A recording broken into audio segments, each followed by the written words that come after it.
xam ne la ça fait partie des piliers de l'économie de ce pays. Pour vous donner benn aperçu rek entre 2018 et 2020 le secteur des assurances investir na 1100 milliards dans l'économie du pays donc nga xam ne du am nañ ci pàcc bu rëy ci économie bi du pays ni nga ko waxee noonu la. effectivement oui ma bàyyi la nga continuer. ni nga wax effectivement suñu digganteeg association des assureurs mooy patronat bi nga xam ne moo ëmb directeurs généraux yi entreprise d'assurance yi. donc dañoo am kuréel boo xam ne association des assureurs lu tudd donc ñooñu ñooy représenter patronat bi ñun ñooy syndicat donc lu dox suñu diggante suñu convention 1977 lañ ko bind 1977 chiffre d'affaires secteur bi mu ngi woon ci 200 millions donc ñu ñëw ba 2024 on constate que nous sommes toujours ba tey ci li ñu bindoon 1977 ci loolu la ñuy fay. maanaam 1977 vous étiez à 200 milliards. 200 millions de chiffre d'affaires. 200 millions de chiffre d'affaires. Aujourd'hui on est à 274 milliards en 2023 mais ba tey convention collective bi nga xam ne moo tënk travailleurs ci loolu lañu ci conditions yooyu la ñu nekk donc vous comprenez aisément coono bu travailleurs yi nekkee ak lépp lu tax ni li ñuy liggéey guddeeg bëccëg mënuñu ci seen bopp lii moo ko waral donc bi ñu ko eggalee syndicat bi. nga xam ne loolu mooy suñu mission ñu gëstu ne convention moom il faut que ñu jóg ci parce que lii tant que changé wuñ ko du mën a dem ñu waxtaan ci ak patronat bi parce que vraiment ñun très tôt comme nous sommes affiliés à la CNTS xamaloon nañ ne que ne actuellement rôle délégué syndical mooy nga nekk le représentant du dialogue social tu es chargé du dialogue social dans les entreprises donc ay délégués yoo xamante ne ay xuloo xeex loolu dañ ko bàyyi yàgg na donc léegi bu ngeen déggee dialogue social am ci entreprise délégué personnel yi ñoo koy représenté donc rataxal diggante direction yi ak travailleurs yi bi ko defee ñu bind leen saisir leen par voie de huissier jaar fi ñu war a jaar yëpp dénoncer convention bi ñu jot ko ñu saisir ministère du travail parce que loolu la texte yi wax bu ñaari partie amee lu ñu war a jëflante ci convention la partie la plus diligente moom mooy jël affaire bi en main et nous avons été cette partie là ñu woo leen ministre du travail def arrêté ministériel demandé patronat bi mooy association des assureurs ak syndicat bi ku nekk na indi ñi nga xam ne ñoo lay représenté ñoom ñu yónnee ñu ñaari directeur général compagnie d'assurance yónnee ñu ñaari chef ressources humaines yoo xam ku nekk am nga plus de 20 ans ci secteur bi yónnee ñu seen benn fiscaliste ñun ñu nekk délégué bi ñu jël bureau national bi ñu dem toog ministère du travail moo troisième partie bi moo doon superviser travaux yi projet bi ñu teg ko article par article 55 articles moo nekk ci convention bi ñu tëggaat ko ñu waxtaan première session au mois de mars ñu ne ñu tout ce qui est à incidence financière nañ leen may ñu gise seen biir deuxième session bi ñu doog ci waxtaan ñu ne leen loolu du ñu boole ñu ñëwaat deuxième session bi lu ñu wax ñu ne ñu lii ngeen laajee dëggal mais ñun lii la ñu mën ñu fekk ci leen si ndax rek bañ parce que xam nañu secteur financier te deuxièmement ni mu ko waxee dans ton introduction Khady ñun kenn duñu dégg parce que ay nit ñoo ñu wóolu ñuy liggéey ak seen alal di leen garantie li nga xam ni jotaguñ ko ni ngay def rek boo ñëwee garantie sa oto boo amee accident ñu fay la xam nga loolu kóolute moo dox suñu diggante ak ñoom donc assuré yi donc bëgguñu lu leen naqadi ñu fekk ci leen ci lu ñu wax ministère du travail nekk témoin ne ñu ci lii ngeen d'accord ñu ne ko waa mun leen léegi bàyyi leen ma def ko au propre ngeen ñëw signé ñu ne d'accord ñu gërëm ñu sant ñu dem pour ñun kañ wax bi jeex na ñu toog ba juillet 2023 lañ nekk de le 12 avril la ñu pare 31 juillet ministère du travail woo ñu ne ñu ñëw leen ko signé li ngeen xam ne ci ngeen tombé d'accord patronat bi gisuñu ko. patronat bi absent. total te li ci gën a yéem dañu xaar ba ñu ne suba la ñuy daje ñu doog a bind ministère te ñun sax dujj ci boole faf ñun ñu yegg si toog ministère bi démb tontu bind nañu ñu ne dafa am directeur yu fi nekkul ñu leen d'accord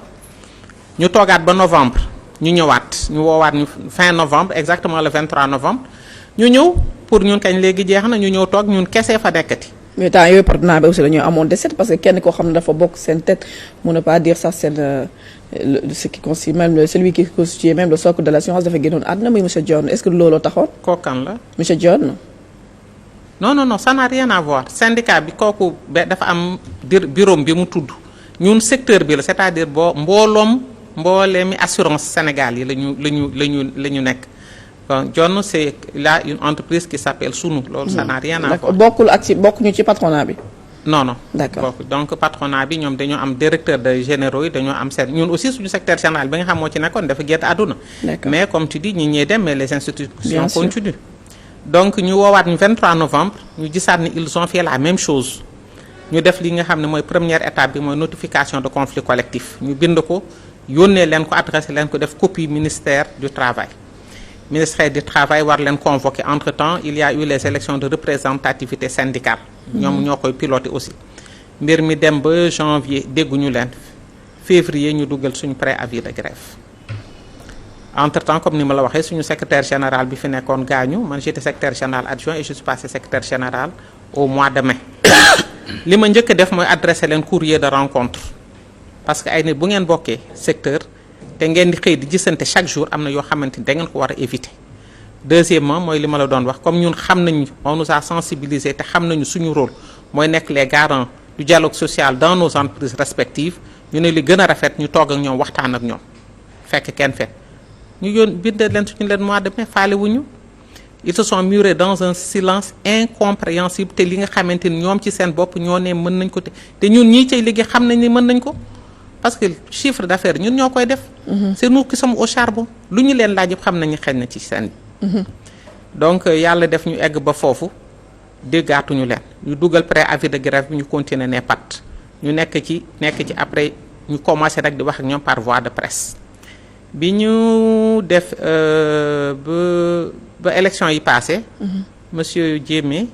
a été nommé ministre du travail ñu yónnee ko. demande d'audience daf ko jot rek wooñu parce que moom xam ne c'est un pilier de l'économie du pays et c'est un secteur extrêmement sensible il nous a reçu exactement le 27 août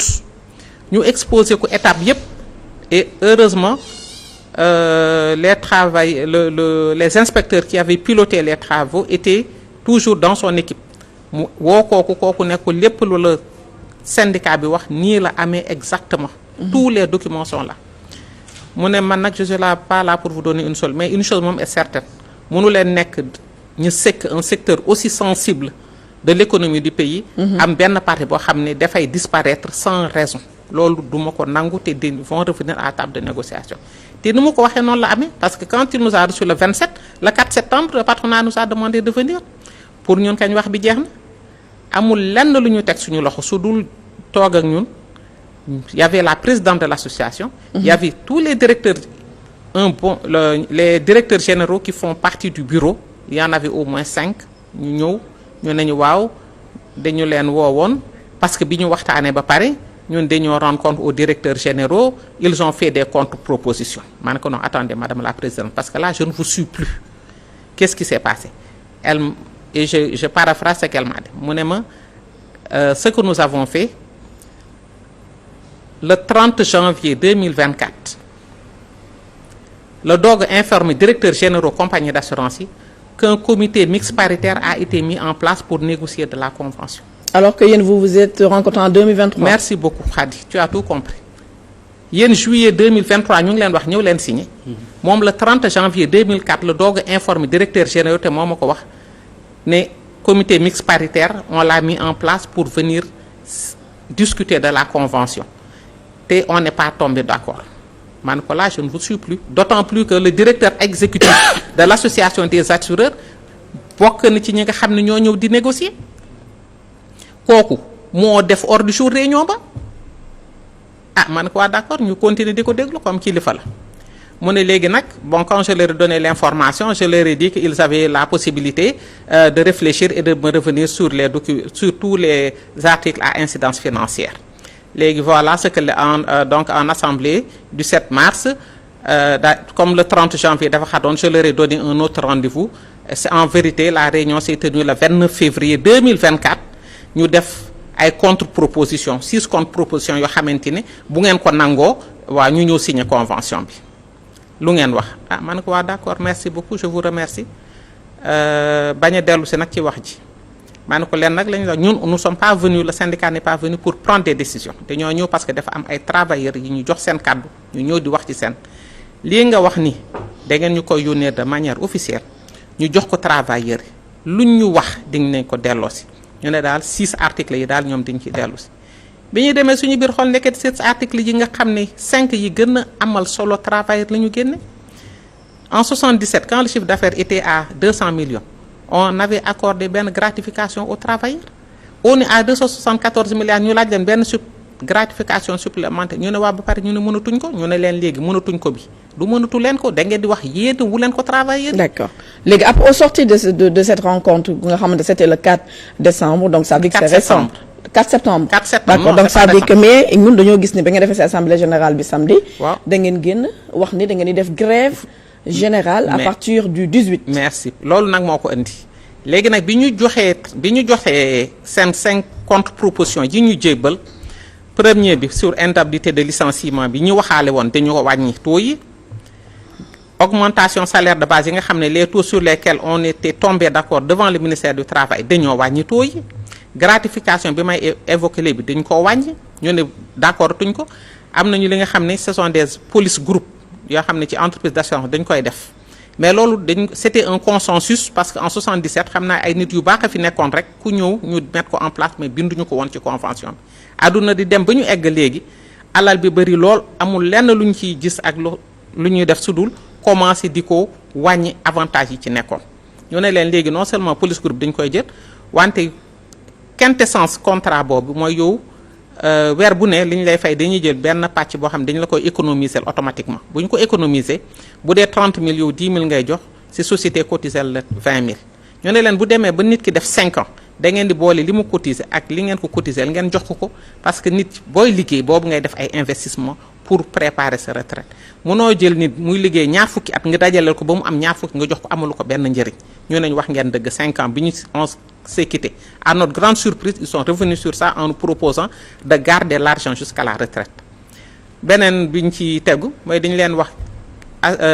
travailleur boo xam ne dafa gaañu fekk muy liggéey ñu jàppale un minimum ñu def un plancher boo xamante ne 500 000 pour jàppale ko famille bi ñu ne ñu d'accord ci lañ ñu ñëw ñu ne léegi 200 000 la ñu mën ñu leen mais 200 000 daju fi kenn donc daal 5 articles yooyu. ci 50 yi moom on est tombé d'accord tey 5 yooyu. moo waral assemblée générale bi nga wax. d'accord ñu jox ko travailleurs yi ñoom ñëpp ñu rejeter totalement les 5 articles. te 50 là vous êtes d'accord sur les 55 55 vous êtes d'accord sur les. 50 5 rek. 5 yi ci te nag ñoo ci ëppal importance njëriñ ak travailleurs yi. d'accord aywa bu bàyyi la ak l'invité. donc lii moo tax donc li nga ma tontu jeexalee fi nga ma woowe mooy assemblée générale bi looloo ko waral ñu tontu leen le 2 octobre 2024 ne leen tous les travailleurs ont rejeté les 5 propositions pour ñoon bu ñu ko jotee rek dañuy woo ba fii may wax ak ñëw dégguñu leen donc lii mooy problème secteur bi tey. 5 articles waxtaan nañu ba 5 articles ci des te wax dëgg yàlla c'est largement à leur portée ñun ñiy liggéey nekk ci naaj bi keral leen lool boo gisee ñu gundaan ndaat di noos nekk ci jàmm ñun dañoo nangu nekk ci naaj bi ay nit nag bu leen yàlla boolee loo xamante ni daf ko barkeel alal di ci génn ku nekk war na see mën a gis boppam. donc effectivement l'assemblée générale s'est tenue c'était le samedi dernier 14 et les décisions ont été que les 18 19 et 20 mercredi jeudi vendredi dañuy def brassard rouge bu ñu yëngatuwul nag la mardi incha allah 24 décembre la ñuy def grève générale. 25 nekk férié à partir nag du 26 nag moom on va commencer le grand déballage dans le secteur lii la ñu décidé. déballage nag waaw foofu laa bëggoon moom ci seen plan d'action laa bëggoon ñëw ak moom.